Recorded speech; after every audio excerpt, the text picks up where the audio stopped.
Okay. Well, happy Emergency Preparedness Month. Yes, September is National Emergency Preparedness Month.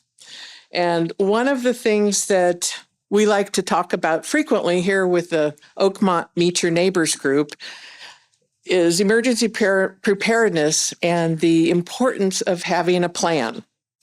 Having go bags for both you and your pets, your animals, is a really good start, but it's just one piece of a good, strong action plan. Julie Atwood is our special guest speaker today, and will speak to the rest of the plan pieces that you should have. Julie started the HALTER Project, a grassroots project based here in Sonoma County and dedicated to the safety and welfare of people and animals in emergencies and disasters. The HALTER Project is a nationally renowned leader in animal safety and is the recipient of several prestigious national awards from FEMA. Julie's going to talk with us today about animal evacuation and preparedness practices.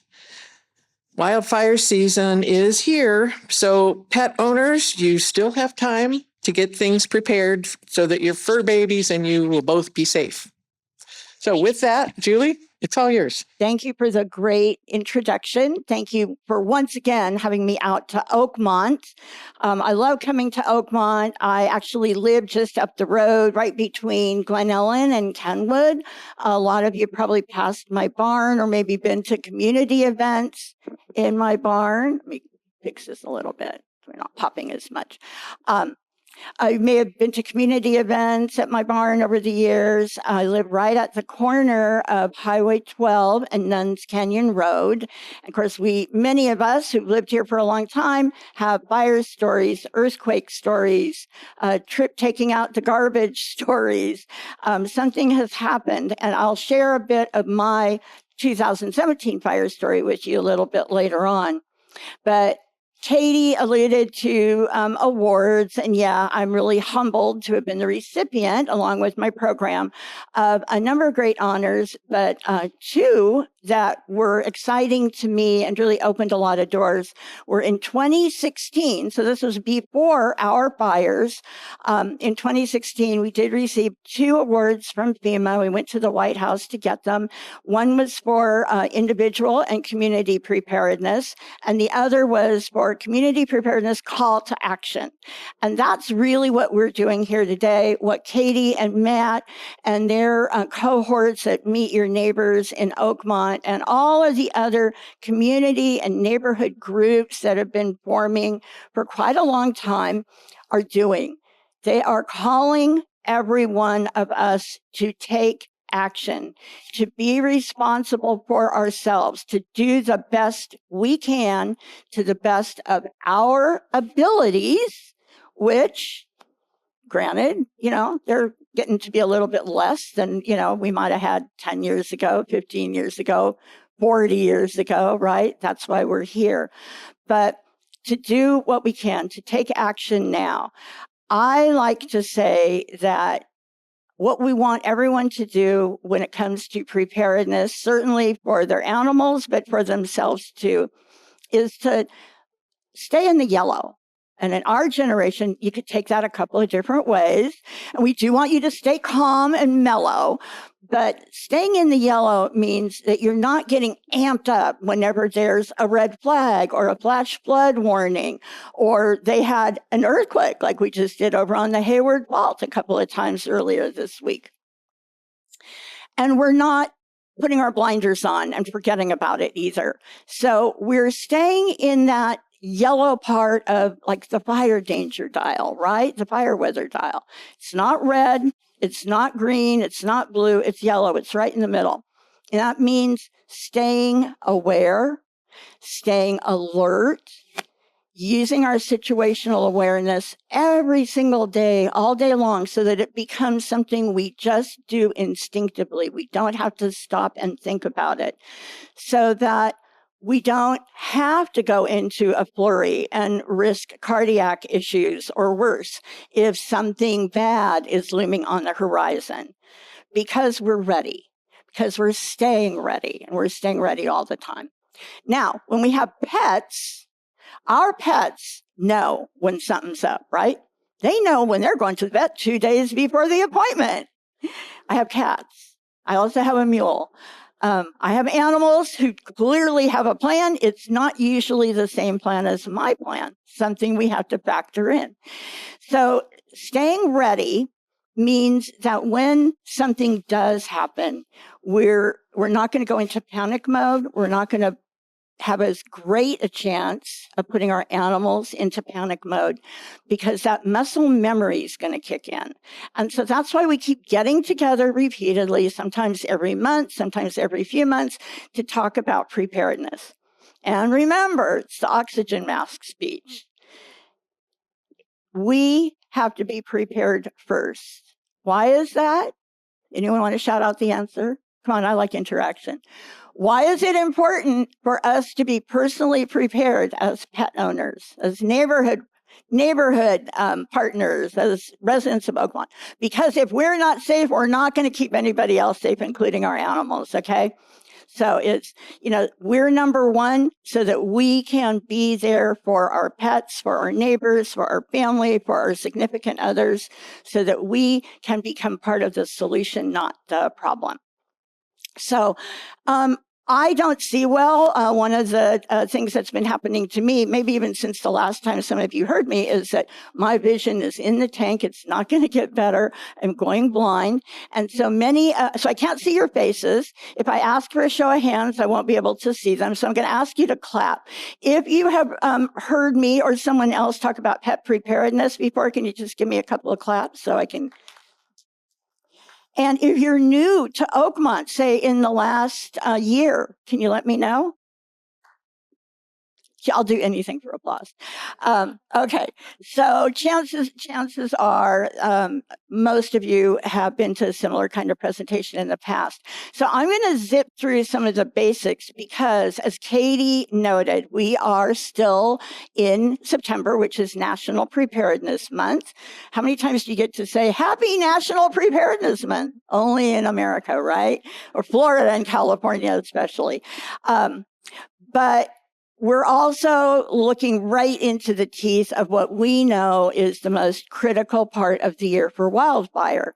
Why did I not say wildfire season or fire season? Because our good friends at CAL FIRE and our local fire agencies want us to remember that there is no longer a fire season. Fires happen year-round. Wildfire can happen year-round. Last January, Malibu, Pasadena, Altadena, Santa Monica Pacific Palisades were hit very, very hard by wildfires just after the first of the year. There, but for the grace of someone, somewhere, something, that could have been us. The difference between them and us at that exact moment was that a day earlier, we had drenching rain. We had the same warm weather, we had the same high winds, but we also had high humidity. So that was January. The Marshall Fire in Colorado happened immediately after, between Christmas and New Year's. The Camp Fire up in Paradise, that was in November. And it goes on and on and on. So there is no fire season. We're in it to win it year round. That means keep yourself in that state of readiness. Have plans for everything that might happen.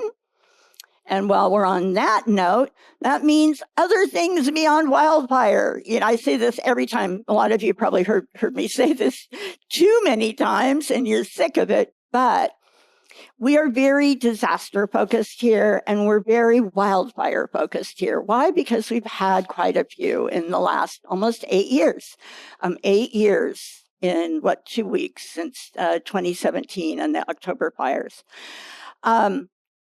But we live in California, so the elephant in the room is what? Yes. Okay, and we're not, no matter how ready we are, it's going to catch us by surprise. Probably in our lifetimes, they will not yet have detection devices and alerts that are going to tell us, hey, earthquake alert, there's going to be one in 3 days. Probably not there yet. Maybe it'll happen. But there are things that we can do to be in better shape after the shaking stops, and things that we can do for our pets when an earthquake happens and after an earthquake happens. And then, you know, all of us here in this room are old enough to remember, well, it depends on where you're from, but in the winter, it was usually flash flooding, being without power for 3, 4, 5 days at a time. Where I live at the corner of Nuns Canyon, we're always the first to lose power in the winter and the last ones to get it back, because there were only 52 or 53 people living on that road. Like, you know, we're chopped liver. But that's what we used to worry about. My husband grew up in Marin County. I had a business in Marin County for years.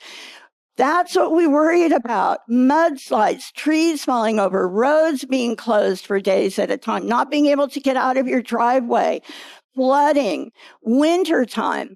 That was our big concern, and it still happens. Look at what happened in Montecito in 2017. So the point to all this is that we need to be ready and have plans for ourselves and our pets for whatever might happen, okay? And so that means having emergency supplies for our pets, having a buddy network. And I'm going to spend a little more time talking about a buddy network because I'm pretty sure everybody understands the go bag part, right? Yeah, it's easy. And if you check the workbook that I want to make sure that all of you walk away with today, you will see that it's got a really, really strong checklist that is a little bit dog and cat focused, but applies to all of the pets that people keep here and elsewhere in our community. So it's really easy to put together a strong supply kit for evacuations. That's for going, and for staying, for long-term stay if we have to shelter in place like we just did for 2.5 years because we were in a pandemic. Talk about having a plan for something we didn't even know could happen, right? So, and now we've had to add that to the checklist, okay? So the supply part is really easy. Pretty much everything that you have in your own personal go bag and long stay supplies, you need to have for your animals. And you don't need to duplicate. A lot of the stuff that you have for yourself, you can use on your pets. So for instance, hygiene, sanitation supplies, just make sure that what you pack for yourself is pet safe, meaning unscented. If it's good for babies, if it's a baby product, it's usually going to be safe for your pets. But check and make sure that the products that you're using on your pets do not have fragrance, such as essential oils. A lot of essential oils are highly toxic, particularly to cats. And a lot of aromas, a lot of fragrances are just offensive to them. They like smelling in ways that we might not think is so attractive, but those fragrances can be downright disturbing to them. So things that you have for yourself, all the basics: water, hygiene, cleaning, disinfectant, pet safe sanitation. Don't use too much bleach. We made a lot of our pets sick during COVID by over cleaning. So understanding the basics of supplies is really easy. And in your workbook, it's going to take you deep into the types of things that you need, things to think about so that you have really strong supplies. How much should you have? So back in the day, FEMA, Red Cross always told us, have enough in your go bag for 3 days. That is totally last century. Now, the message is try to have enough for going. Okay, that's for evacuation or going on vacation in case an emergency happens. Enough for at least a week, preferably 2 weeks. Okay, so 1 to 2 weeks to go.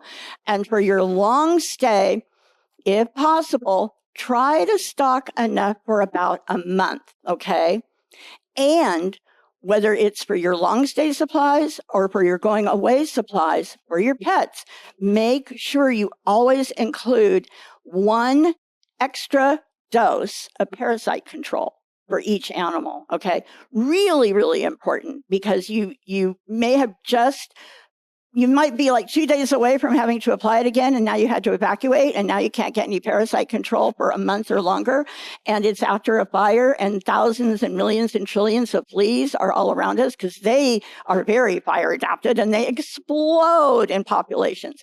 You don't want to be evacuating or at home or anywhere with your pet and a million trillion fleas.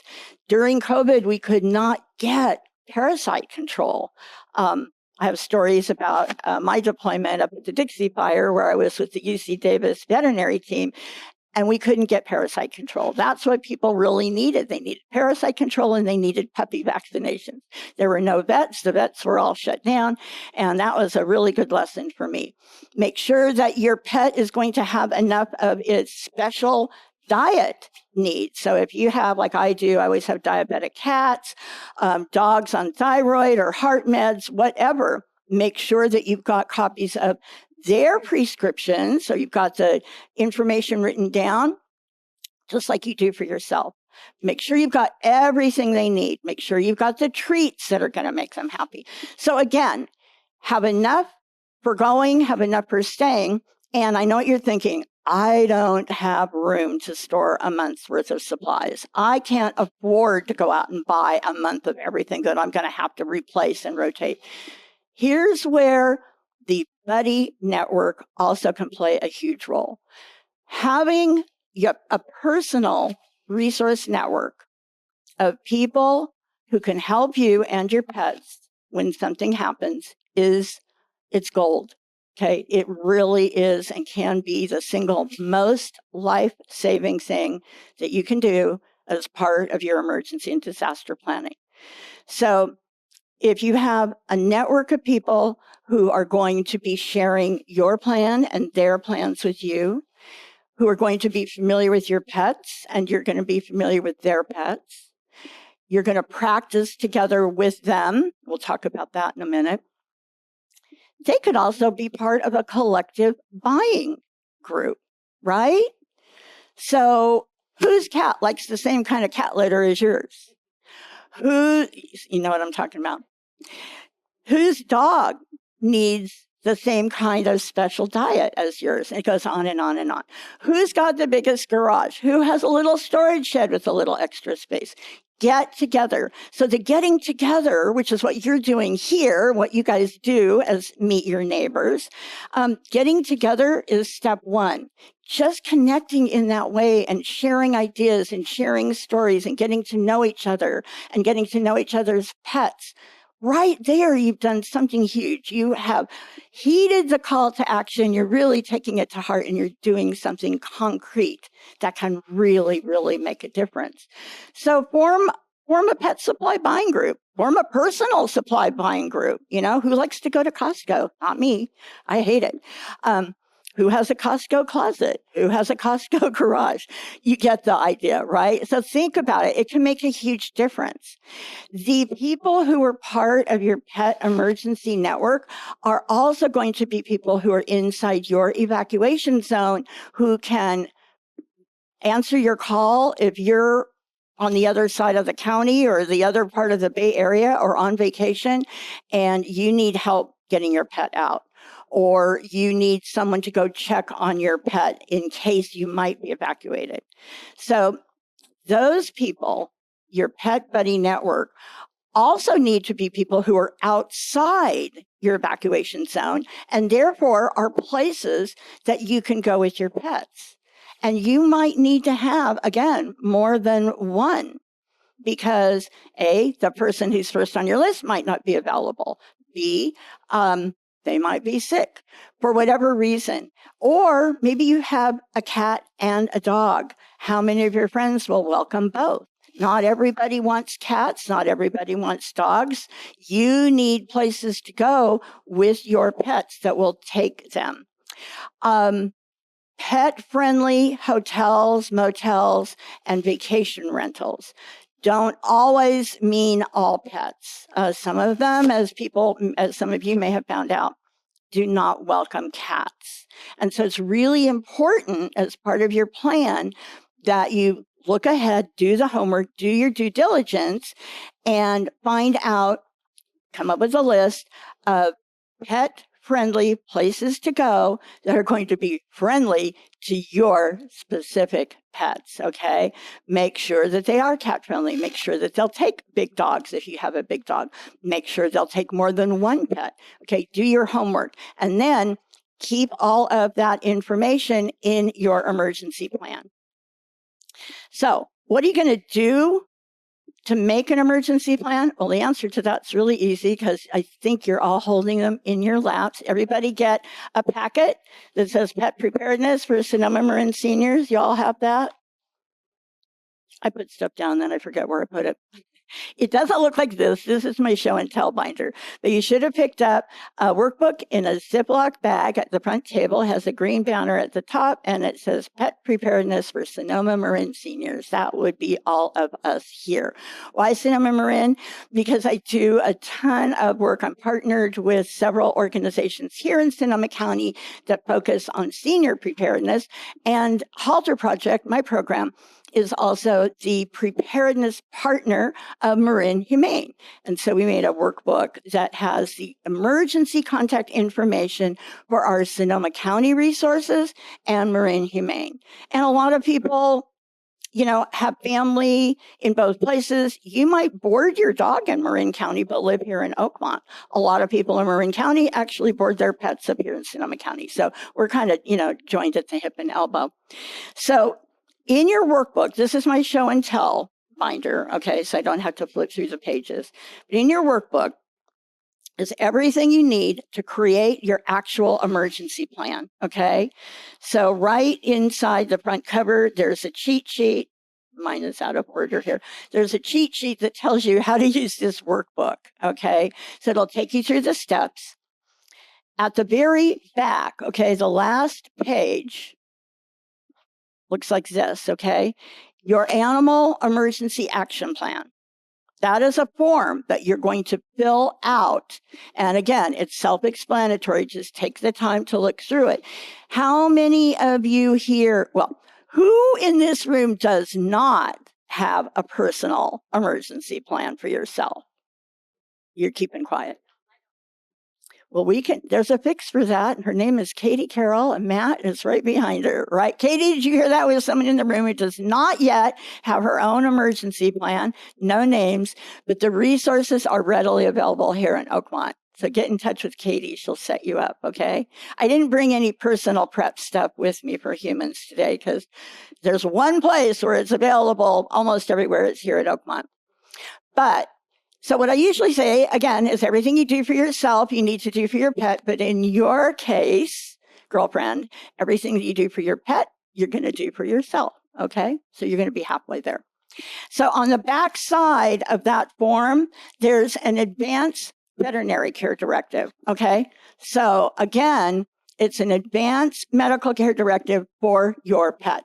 So you're going to fill those forms out, and then you're going to make multiple copies, and that cheat sheet inside the front cover, right inside the workbook, that cheat sheet is going to tell you how many copies to make, who you should share them with, where you should keep them, and one of the places you keep them should definitely be digital, okay, in the cloud, on a thumb drive. Okay, make sure that you've got it stored electronically.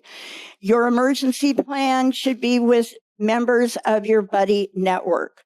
Your best friend neighbor who loves your pets should have one.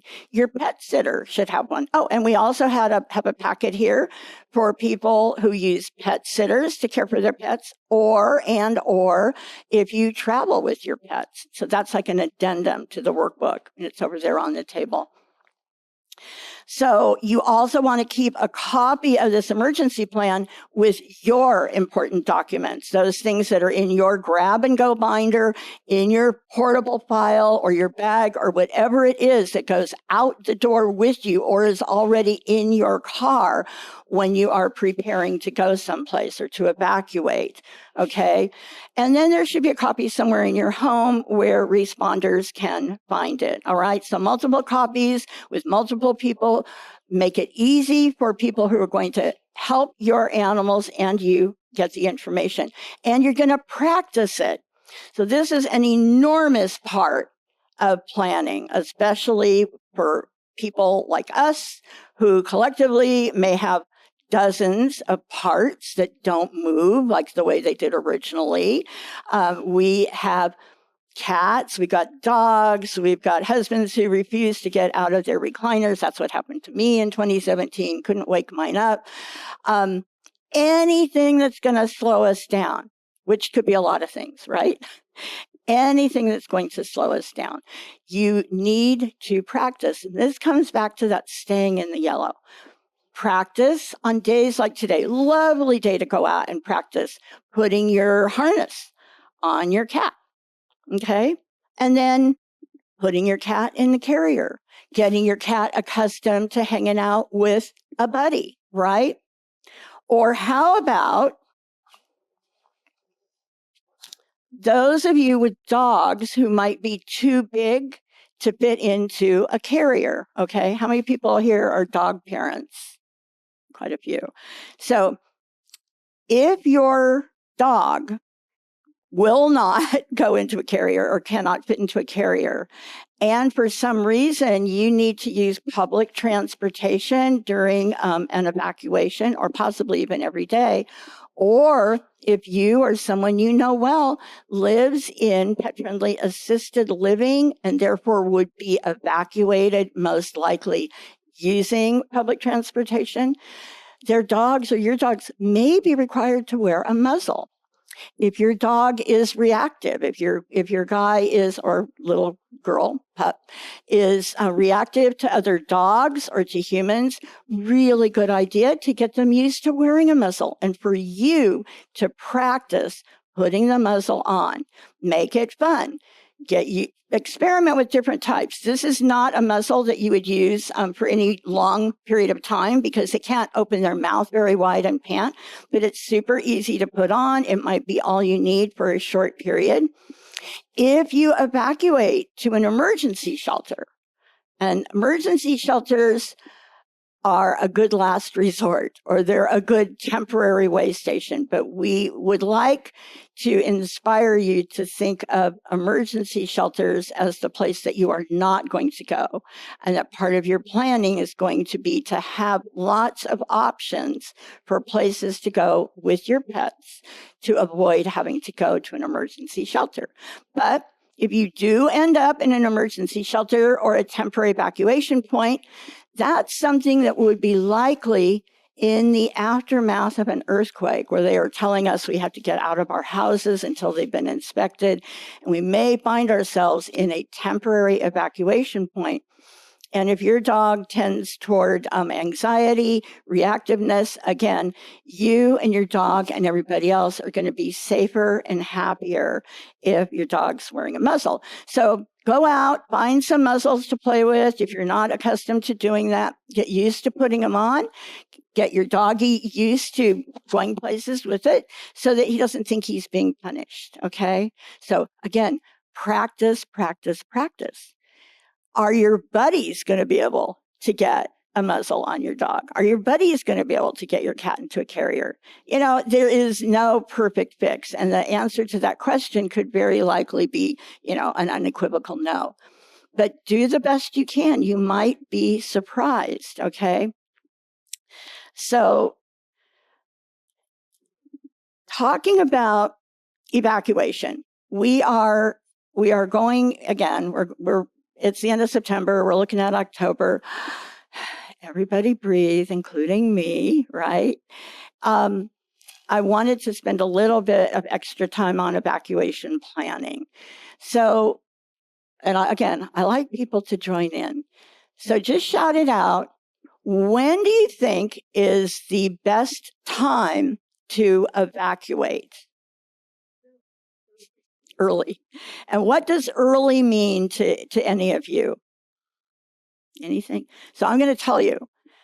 Early evacuation means the time to evacuate is before somebody tells you it's time to go. And that's kind of a tough pill to swallow, okay? Because it really means what we are saying here is that you're not waiting for an evacuation warning. And you are definitely not waiting, if at all possible, for an evacuation order.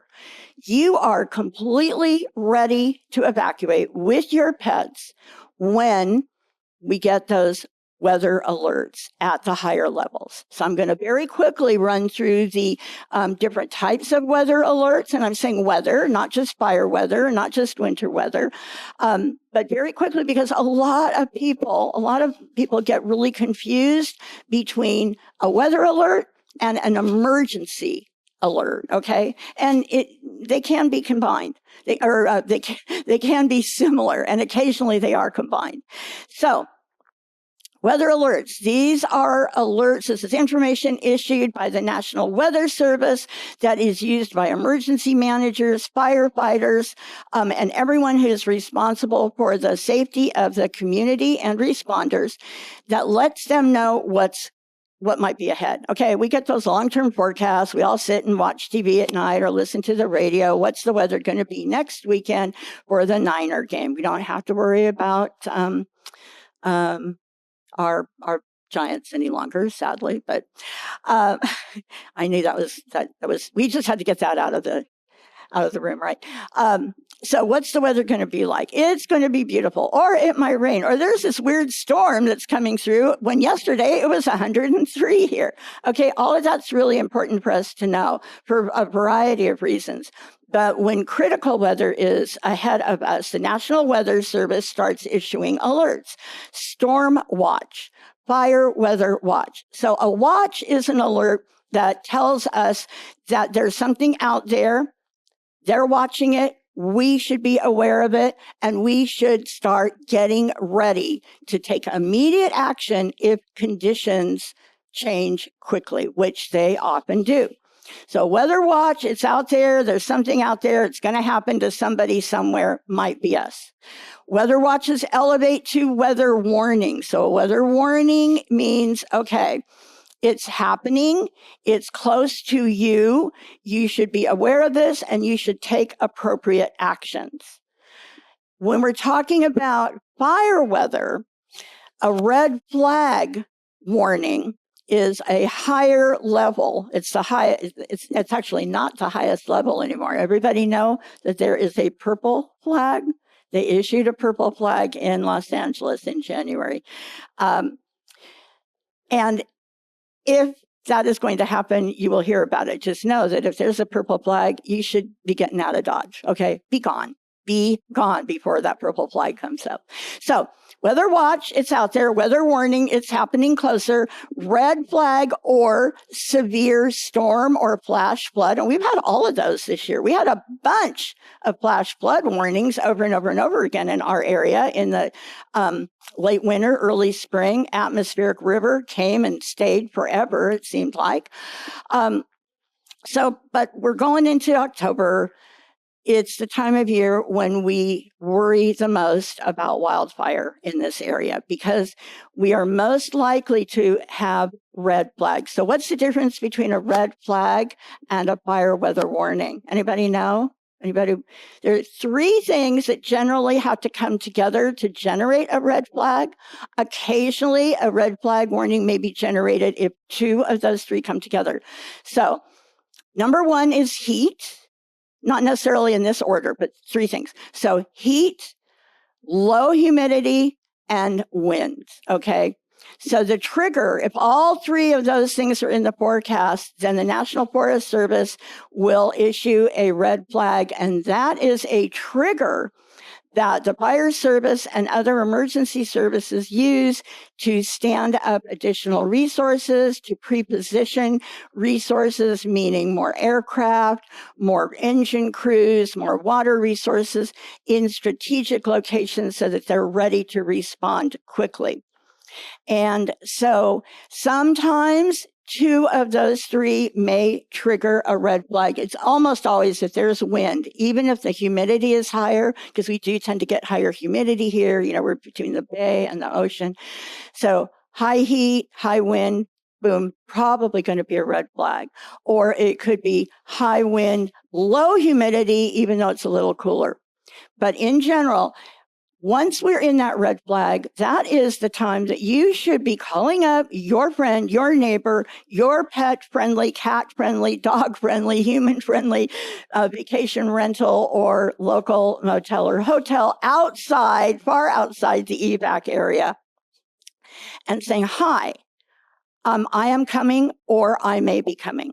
Okay. So in other words, we want you to be on the road before we get an warning, okay, an evacuation warning, saying that the bad thing is now here on our doorsteps. Because, so how many people here in this room were here in 2017? Just give me a clap. So few. How many people we're not applauding the fire. So how many people here today were here in Oakmont or in the county in 2019 for the Kincaid fire? 2020 glass fire, LNU. It's a roll call, right? Okay. And I've got like dozens of those in my head because I have deployed to many of the biggest fires in California since 2015. And added bonus, I actually deployed to the evacuation crisis for the Oroville Dam incident, which was the same year as the Camp Fire, which was very interesting, really terrifying. Unfortunately, did not happen. So we all wait, everybody waits too long, okay? I have heard so many stories from people who lived in Windsor in 2019 during the Kincaid evacuation, which is still the largest wildfire evacuation in the history of California. The largest evacuation, they say, and they kind of argue about this, but it may have been the largest ordered evacuation was that Oroville Dam incident, but very, very close to the number of people who were under an evacuation order for the Kincaid when they evacuated the entire county all the way out to the coast. So I give a lot of presentations all over the place. I've been in Windsor a lot, in Larkville, that area, and I hear people talk about getting their evacuation warning at 10 a.m., 9 or 10 a.m. in the morning. That's about when they started issuing them for the North County. And they were ready to go within half an hour or an hour, and they made it down to their friend's house in Petaluma or San Rafael or the city in an hour or two. Local, average driving time. Then there were the people, it took a little bit longer. They said, oh, let's leave after lunch. So they left around noontime or so. Took them around 4 or 5 hours to get to Marin, Petaluma, San Francisco, the peninsula. Then there were the diehards who didn't leave until about 2 o'clock, thinking, well, we don't want to get caught in, rush hour traffic. No worries, they're already caught in rush hour traffic on steroids. And those people tell repeatedly it took them 8 to 10 hours to get to where they were going in Petaluma or Marin, maybe not Petaluma, that might have only been 4 or 5 hours, but certainly Marin, the city, Upper Peninsula, it took them an entire day. You do not want to be in that situation, particularly with your pets, okay? So imagine, if you will, take a deep breath first. So imagine that you have waited too long and you are now evacuating with, 20, 30, 40, 50,000 of your friends and neighbors, okay? And it's hot and your car is overheating because you're sitting idling on the freeway, and gas stations and fueling stations are not accessible, available, or even they may be closed. And you need a potty break. And your dog needs a potty break. Okay, think about it. I'm not going to go into the details. All right. So there are many, many good reasons for not waiting to evacuate, but the single most compelling one is that it is dangerous. Waiting too long is dangerous. It's dangerous because of many things. But one of them is that it's stressful. It's stressful to you. It's stressful to your animals. Evacuation is stressful to begin with. Being under a severe storm warning or knowing that a fire is just over the hill is extremely stressful. We don't need to add more layers of stress to the big stress that's already around us. Our role, our responsibility, our goal in planning and making plans and practicing our plans and doing the things, taking the actions we need to do to be ready is to reduce stress. And by practicing and having a plan, knowing what to do, not having to stop and think about it, knowing that we have the information at hand in our phone, in our emergency plan, in a card on our refrigerator, that's so calming. All right. It's so empowering. That muscle memory will kick in. And if we're calm, we can keep our pets calmer. We can keep our family members calmer. We can keep our neighbors calmer. Okay. Be the calm pack leader. Be the calm flock leader. Be the calm herd leader. Now, cats, slightly different thing. Okay. But develop trust. Are you whispering? Okay. Thank you. So, cats, they're not herd animals, but they definitely know when something's up.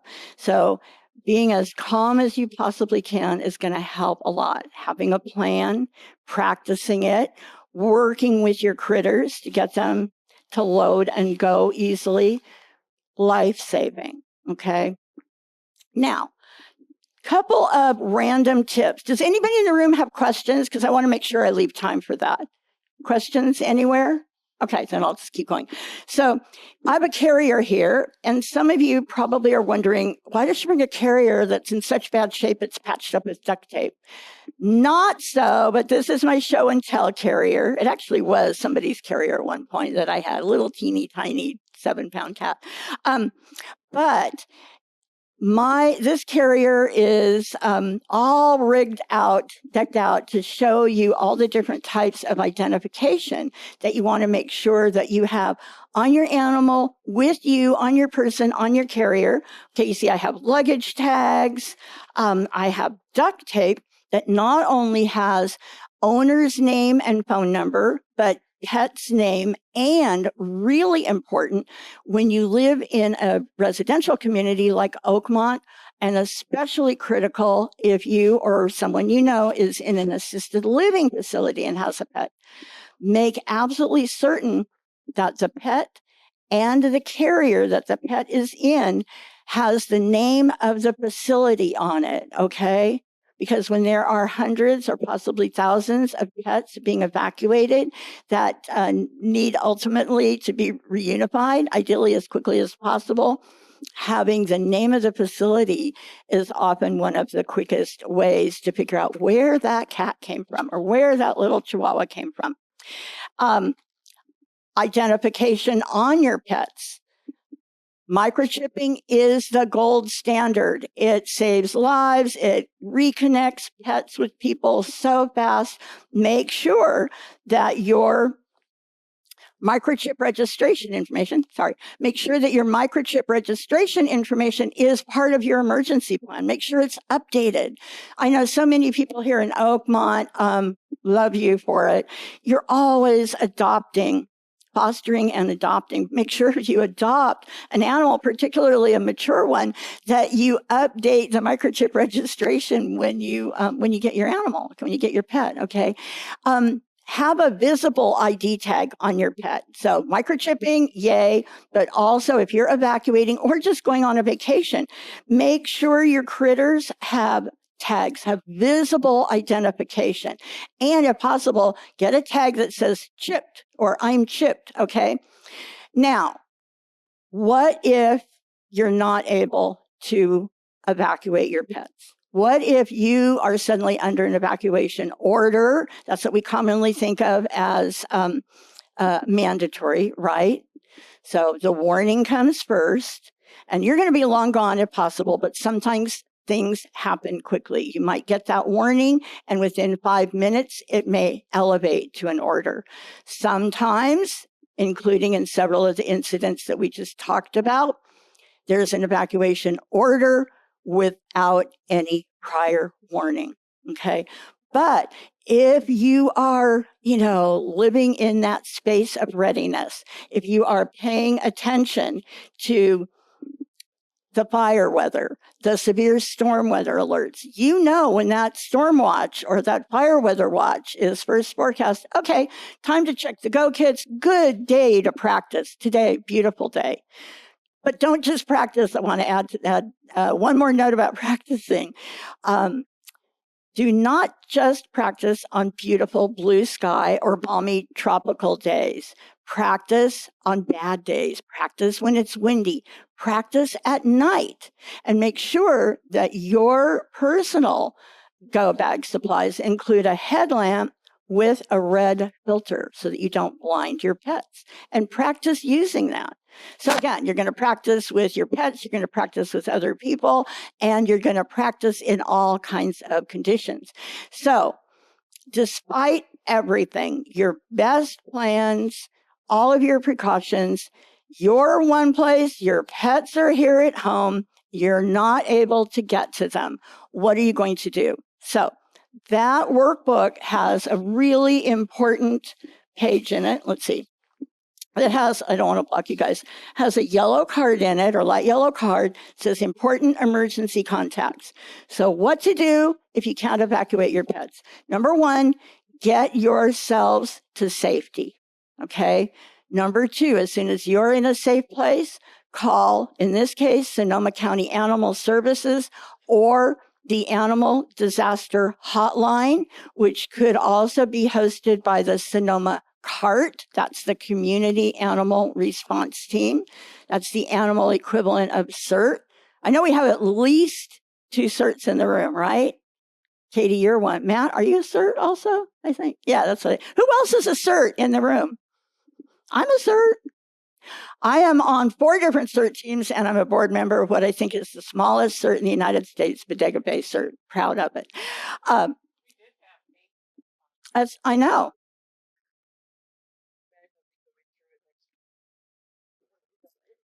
I knew that. That's why I asked. I thought there's a good chance. And I knew there are at least 2 of you. So CART is the animal equivalent to some extent of CERT. So Community Animal Response Team. And in our county, we have a very strong one. And in a declared disaster, the CART will usually be tasked by Sonoma County Animal Services with hosting the hotline. So you would call that number, which generally is picked up right away by an actual person, and give your information about your pet that is sheltering in place at Oakmont, and that information will go into the queue. So the sooner you call, the better. And one of the really lovely things, if you can talk about anything about disasters, is lovely, but one of the really sweet things that happens here repeatedly is, I mentioned earlier my partnership with Marin Humane. But Marin Humane is one of our county's, Sonoma County's, strongest mutual aid partners. And several times in 2017, I believe again in 2019, and possibly during 2020, Marin Humane responds almost immediately. How can we help? And so they are often assigned to Oakmont, meaning Marin Humane kind of takes over Oakmont and responds to all of those calls from Oakmont residents who had to leave their animals at home or couldn't get home to their animals for whatever reason. So that includes the cats that were under the bed, the dogs that ran out the front door, the cats that are inside, outside cats, and everything in between.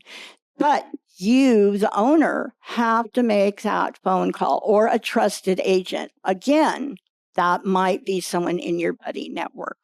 So don't wait to evacuate. Understand the different types of alerts and warnings. Make sure you're signed up to get all those warnings. I know you've heard that a zillion times. That information that's pushed out by emergency services will most often include the information about where to go with your animals, the numbers to call if you need assistance, if you need to request animal assistance, okay? But Why wait for somebody to give it to you? Be prepared. Be the good scout. Have that information already in your plan, in your binder, in your folder, okay? Which is somewhere in your home, in your grab and go bag, in your car, with your neighbor, okay? Make sure that you have a checklist and you're practicing it. And I brought several of these. Katie, I'm going to leave them with you, okay? So these are, actually, I think you got one of these at the Fire Expo, right? Maybe not. So this is a pet evac prep checklist, and I brought a few of them. And if you would like more, just ask and I'll bring more out here. This is not meant to replace your animal emergency plan, but it's meant to be posted someplace where people will see it, like a laundry room, a mailbox, the library, the community room, near the pickleball court, whatever. And it lists the action plan, the steps that you need to take to be ready to evacuate. We created this because I was at an event and I have a bigger version of this for barns for people with horses. And a lady who manages a number of big senior residential communities said, do you have one of those for pets that I could put in all our laundry rooms? And I said, oh, no, but I'll make one. What a great idea. So we did, and I call it our laundry room poster, okay? And I brought several of these. One other thing that I brought for you to take with you is, how many of you have a file of, I can't always see when I'm right side up. Okay, anyway, how many of you have a file of life on your refrigerator or somewhere in your home? You know, those little magnetized pouches that have your emergency contact info? Well, you need to have one for your pets. And so we brought a lowbrow version. Okay, this one is in a fancy Staples coupon holder, but I brought a whole bin full of them that are in little Ziploc bags. You can fill them out. We give you a magnet if you have something metal to stick it on. And that's also a really good place to put a copy of your pet emergency plan. And something to keep in mind as I wrap up is that, again, we're very disaster focused. But as much as it feels like disasters just keep happening, they really don't. They're infrequent. It's those everyday emergencies that get us, okay? We tripped taking out the garbage. Your dog pulled you over when he ran after the neighbor's cat or a rabbit, and they're carting you off to the ER. So having that information somewhere in your home where responders can find it quickly, or a neighbor or a friend that tells them who to call to take care of your pet, so that your pet doesn't have to get picked up by animal services and spend a night or two in the shelter, which is not the end of the world, but your pet will be a lot happier with someone he or she is comfortable with and who knows how to take care of him or her.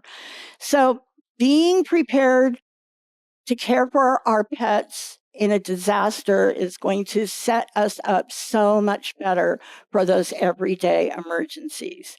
Having a plan, having an advanced care directive, thinking about all the things that might happen, recruiting a circle of friends, neighbors, and acquaintances who like our pets and whose pets we like, and we can practice together. And not every person in your Pet Buddy network needs to be a pet owner. Often our strongest helpers are those people who no longer have pets but love animals and want to help. So they're unencumbered, relatively speaking, and they can help you. Think about how you're going to get yourself, your pet, and your stuff safely out of the house, into the car, onto the road. Can you do it safely? How long is it going to take you?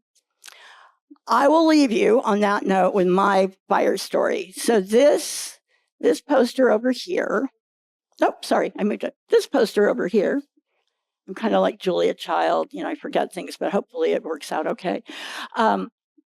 This poster, The Power of Preparedness, is all about where I was and my animals and my partner and 2 employees the night of October 8, 2017.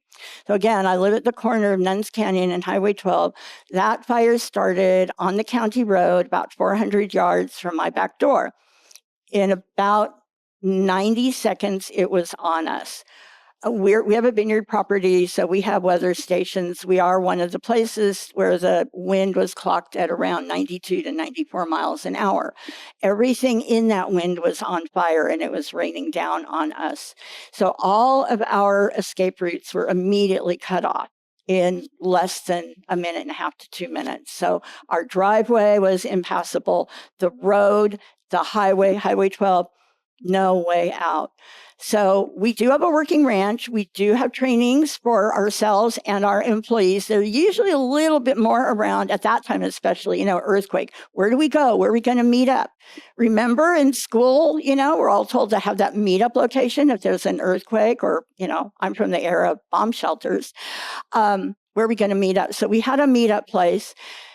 We had 3 cats in 2 different places, 7 horses, a mule. My husband was fast asleep in his recliner, thought I was being a drama queen, refused to wake up, get up, do anything.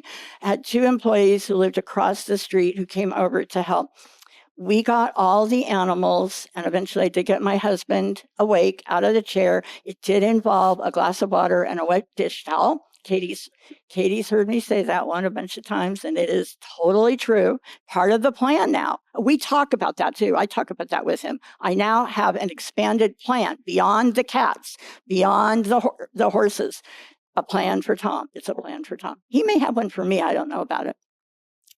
So yeah, I'm the pack leader. What happens if I can't do the things that I was able to do in 2017? I've done a lot of planning around that, but the happy ending is that we got everybody, the people and the critters, to a safe place on our ranch in about 7 minutes. We know that because I have the text messages and the record of the phone calls. Everybody was okay. Everybody was safe. We were able to do it because we did have a plan. I had practiced it a lot. I thought about it a lot. Our plan A was gone before we ever even had a chance. Plan B, the same thing. What we activated was sort of a hybrid of our earthquake plan and an air raid, basically. Where are we going to go? What are we going to do? And it worked. The cats I have now, everybody made it, but some of them are old. They're no longer with me now. The cats I have now, 2 of them were rescues from that fire. They are in a different wavelength than those cats were. I have completely different sets of plans. I have different horses. I still have the same mule.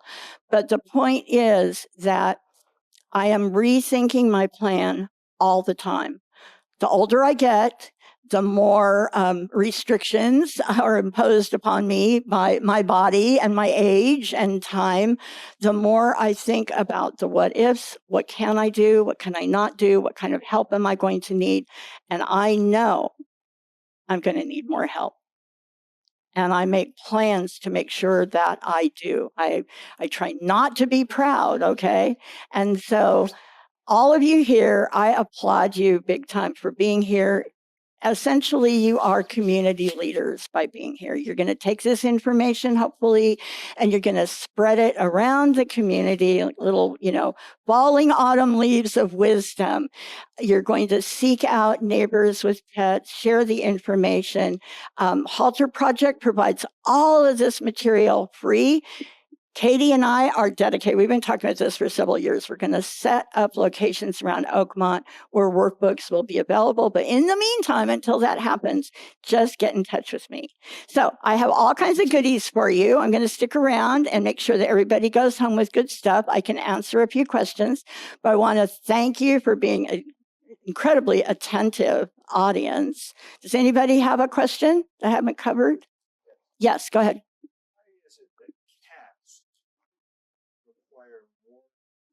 Water. My husband asked the same question when he saw that. So cats overheat very, very quickly. And while they can pant, they generally do not open their mouths to pant. So the short answer is because they overheat very, very quickly. And to that end, I actually brought, I put stuff out here, sort of show and tell for you guys to see, but Some of the information that you'll find in your emergency supply checklist is about climate control. So if you have cats, if you have pug-nosed dogs, okay, who also have the same problems, you want to make sure you have ways to keep your pets cool. Another reason not to be stuck in that hours-long evacuation in your car. So little lunchbox ice packs, I love those. You can get the fancy chill bags. This isn't one, but the kinds that you crack open. Frozen bottles of water wrapped in a tea towel or a pillowcase. Pillowcases can be great backups in case you can't get your cat into the carrier in a hurry. Also makes a nice bit of shade. So having climate control, whether it's to keep your animals cool or keeping them warm, is important. But that's why cats need more water. They overheat quickly. Something to really keep in mind. If your cat is breathing through an open mouth, you have a medical emergency. And someone else had a question. Katie, was that you? I was just going to say is to have air tags. Yeah. And have an extra collar with the air tag attached. Keep it in the carrier so that when a disaster red flag warning is issued, you put the emergency collar with the air tag. Yep. And also on the crate. Yes. So one of the points that's in our emergency supply checklist is to always have extra ID in your kit. So Katie brought up the topic of air tags, and I'm really glad you did. I do a lot of presentations for at-risk communities, vulnerable seniors, where we are talking about all the things we can get at the dollar store and where every cent, every dollar makes a difference. So I don't get into the habit of talking about air tags, but we're in a blessed community here. Anybody here besides anybody here have air tags on their pets? They can be tricky with cats, but yeah, if you're techie and you can afford it, adding an air tag of some type to your emergency supplies, if your pet isn't wearing it every day, is a great idea. And again, always keep a little ID kit with your emergency supplies that has an extra collar, an extra tag, an extra leash, and that's on our checklist. Good questions. Anybody else have a question? Well, thank you. If you do, I'm sorry.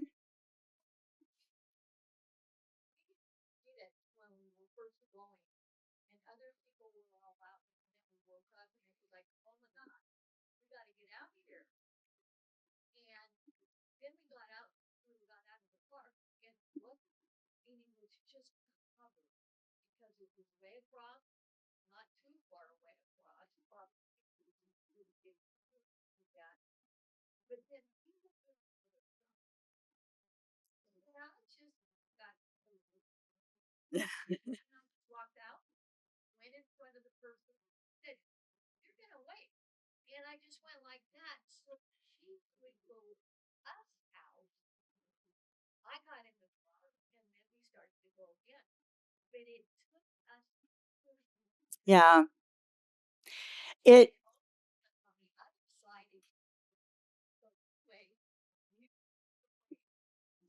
So again, it's the evacuation horror stories, and sometimes it's going to be unavoidable.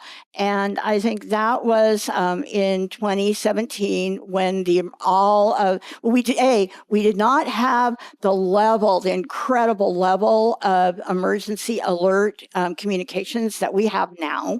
Number two, in 2017, our cell phone delivery, cell phone service was extremely vulnerable, and all but 2 of our 40 some odd towers went down in the area.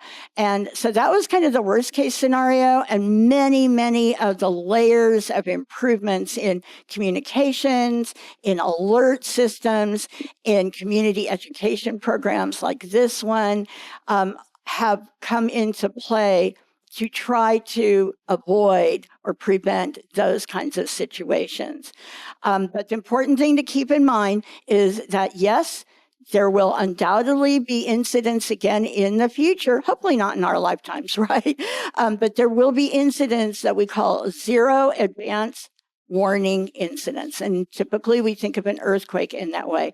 But sometimes these fires come up instantly. And again, if you're ready, if you've been thinking about what to do, okay? If you've been thinking about what to do when the weather watch was first forecast, and then you put your action plan into play when you got the weather warning, and you went through your checklist, and you're ready to go. If the worst happens, you know you can get in your car quickly with your animals, and yeah, you may be stuck in a lot of traffic, but you will be much better prepared. You'll have all of your supplies with you. Hopefully, you'll have some cell phone service. It may be hard to get through at first. Here in Oakmont, there are a number of groups that are developing that have radio communications. So walkie-talkie, slightly stronger radio communications. We do have amateur radio operator groups. That's what we call hams. And they are able to communicate with special parts of our emergency management system. And so it should be better. But again, your comments just underscore the importance of thinking about it in advance. Like right now, it's a beautiful, balmy day, but yesterday it was 101 where I live, 103 in Marin where I went. And next week could be exactly the same. The week after that is our 8th anniversary of the 2017 fires. And then after that, we have all of the others. And so again, one of the many differences between then and now is not just the vast improvement in emergency management's ability to communicate with us, but our own knowledge, our own awareness. When I started my program in 2013, you couldn't pay people with brownies or anything to come and listen to a preparedness talk. They started doing it for my presentations because they wouldn't do it for themselves, but they would do it for their pets. And now people are doing it everywhere. But we can't do it alone, okay? You guys are like the add water.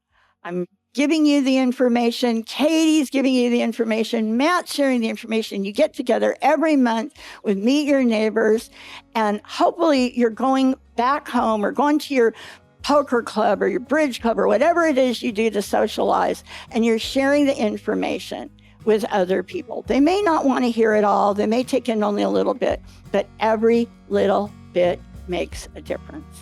So just know that you, by being here, by being engaged, by being aware, you're making a huge difference. And thank you. You guys deserve applause.